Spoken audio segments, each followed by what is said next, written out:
L'idée est de développer des matériaux hybrides à base donc, de matériaux ferromagnétiques ou de nanotubes de carbone fonctionnalisés avec des molécules. L'idée étant de proposer, d'intégrer ces matériaux dans les futurs dispositifs pour l'électronique de spin, par exemple dans des vannes de spin ou bien dans des jonctions tunnels magnétiques.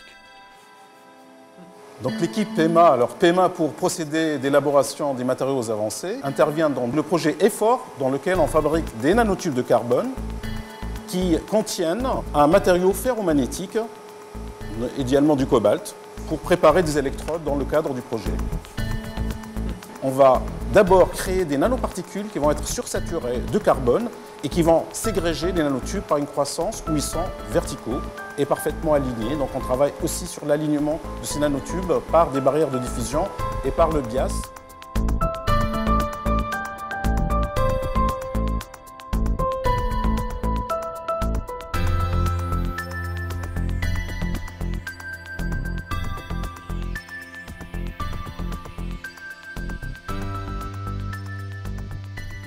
Nous sommes associés à une équipe de chimistes de l'ITODIS et à une équipe de physiciens de l'université Paris 13.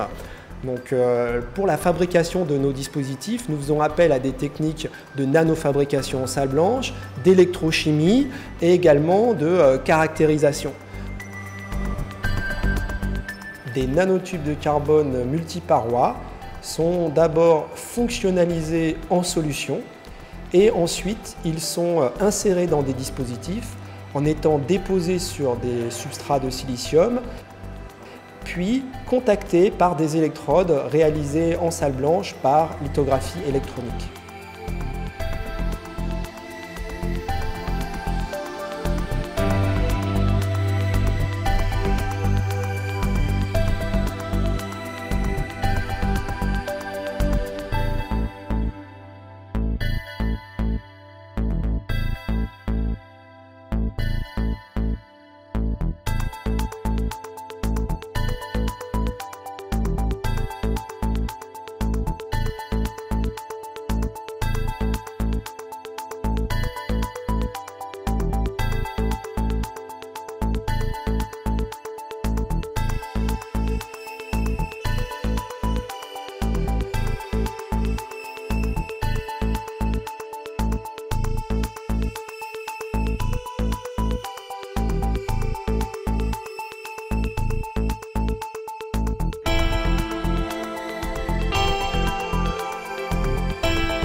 L'aspect novateur du projet est qu'en introduisant une petite quantité de molécules à la surface des nanotubes, nous allons pouvoir modifier à volonté les propriétés de transport de ces dispositifs de spintronique lorsqu'on les soumet à un champ magnétique ou à une tension de polarisation.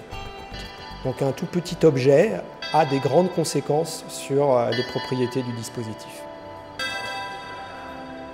C'est des îlots de cobalt qu'on a déposés sur du platine. Et surtout sur ces îlots de cobalt, on a déposé des molécules. Là. Tu vois, tous les points orange, c'est des molécules de C60. C'est justement ce qui nous intéresse dans le projet. Dans la petite chambre ultra vide qu'on a fabriquée avec le financement du LABEX, c'est exactement ce qu'on va faire. Ici, on a mis très peu de molécules parce qu'en STM, on s'intéresse aux molécules individuelles. Mais ce qu'on fait à côté, c'est qu'on contrôle exactement le taux de couverture des molécules. Et donc, on vous a fait des échantillons.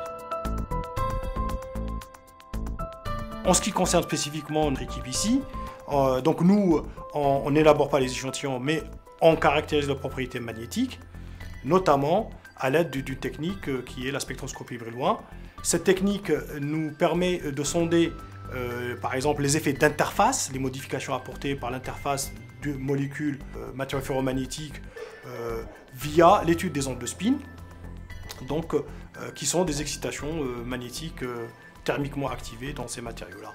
Donc on peut, à partir de l'étude des ondes de spin, vraiment suivre les quelques paramètres importants qui nous permettent de jauger si les pistes envisagées sont vraiment les pistes qu'il faut continuer à suivre, ou bien d'infléchir un peu les directions initialement prévues, et avec des allers-retours avec les collègues, on arrive à affiner un peu les systèmes pour arriver vraiment à l'objectif qui est de pouvoir intégrer ces matériaux dans des dispositifs futurs.